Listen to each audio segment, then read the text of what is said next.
എന്തായാലും ആ തമിഴ് സിനിമയിലെ ആ പാട്ടൊന്ന് കേൾക്കണം എന്നൊരാഗ്രഹമുണ്ട്. ആയിക്കോട്ടെ. നമ്മുടെ ജയ് ഭീമിലെ ഗാനമല്ലേ?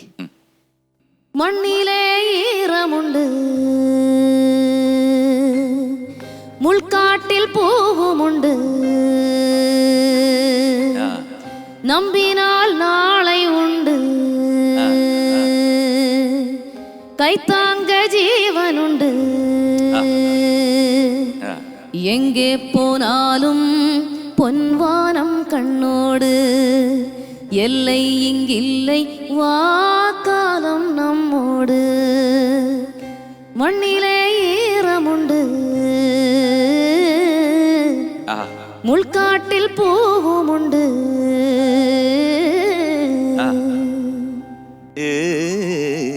നന്നായിരിക്കുന്നു. ആരാ മ്യൂസിക്? ഷാൻ റോൾഡൻ സാർ. ആ, വെരി ഗുഡ്, വെരി ഗുഡ്. നല്ല സുഖമുണ്ട് കേൾക്കാൻ.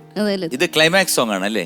ബ്യൂട്ടിഫുൾ ആയിട്ടുണ്ട്. എന്തായാലും ആ ചിത്രത്തിൽ ഇങ്ങനൊരു ക്ലൈമാക്സ് വരുമ്പോഴത്തേക്ക് മനുഷ്യന്റെ മനസ്സിൽ ഒരു തുള്ളി എന്താണ് ഒരു വേദന, ഒരിറ്റ് വേദന, ഒരു കണ്ണീര് വരാനുള്ള ചാൻസ് ഉണ്ട്. പടം ഹിറ്റാവും, പാട്ടും ഹിറ്റാവും, ഉറപ്പാണ്. അപ്പൊ എന്തായാലും ഒരു കാര്യം കൂടെ ഞാൻ പറയാം. ഇന്നത്തെ ചോദ്യം മുഴുവൻ ഞാൻ ഗന്ധർവൻ എന്ന ചിത്രത്തിൽ നിന്നാണ്. എന്തായാലും അത് ഒരുപാട് പ്രാവശ്യം ടി വിയിലൊക്കെ വന്നതാണ്. അതിന്റെ ശബ്ദരേഖയൊക്കെ എന്തായാലും കേട്ടിട്ടുണ്ട്. ഓക്കെ, നമ്മള് ഭയങ്കര ഇഷ്ടമാട്ടോ. നല്ല സൂപ്പർ സിനിമ. പത്മരാജൻ ചേട്ടന്റെ ഒരു മനോഹരമായ ചിത്രമാണ്. അതിനകത്ത് ജോൺസേട്ടനാണ് സംഗീതം. അതിനകത്തെ പാട്ട് ഓർമ്മയുണ്ടോ? ഉണ്ട്. ഏതാണ്?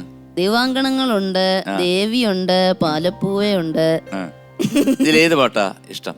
ദേവാങ്കണങ്ങൾ കൈയൊഴിഞ്ഞ താരകം, സായാഹ്ന സാനുവിൽ വിലോലമേഘമായി, അഴകിൻ പവിഴം പൊഴിയും നിന്നിൽ, അമൃത കണമായി സഖി ധന്യനായി, ദേവാങ്കണങ്ങൾ കൈയൊഴിഞ്ഞ താരകം, സായാഹ്ന സാനുവിൽ വിലോലമേഘമായി. ഈ സായാഹ്ന സാനുവിൽ ഒരു അഡീഷണൽ സംഭവം വന്നല്ലേ? Very good. അത് പെട്ടെന്ന് ആർക്കും മനസ്സിലാവില്ല. അത് മനസ്സിലാകാൻ വേണ്ടിയാണ് ഞാൻ എടുത്തു പറഞ്ഞത്. ബ്യൂട്ടിഫുൾ ആയിരിക്കുന്നു. കാരണം ഞാൻ അങ്ങനെ ഒരു സംഗതി ആരും പാടി ഞാൻ കേട്ടിട്ടില്ല. പക്ഷെ സാധാരണ സംഗതി പാടുമ്പോഴത്തേക്ക് ആ പാട്ടിന് അനുയോജ്യമായിരിക്കണം എന്നുകൂടെ ഉണ്ട്. പക്ഷെ ഇത് വളരെ അനുയോജ്യമാണ്. സായാഹ്ന അല്ലേ? സബാഷ്, സബാഷ്. Very good, very good.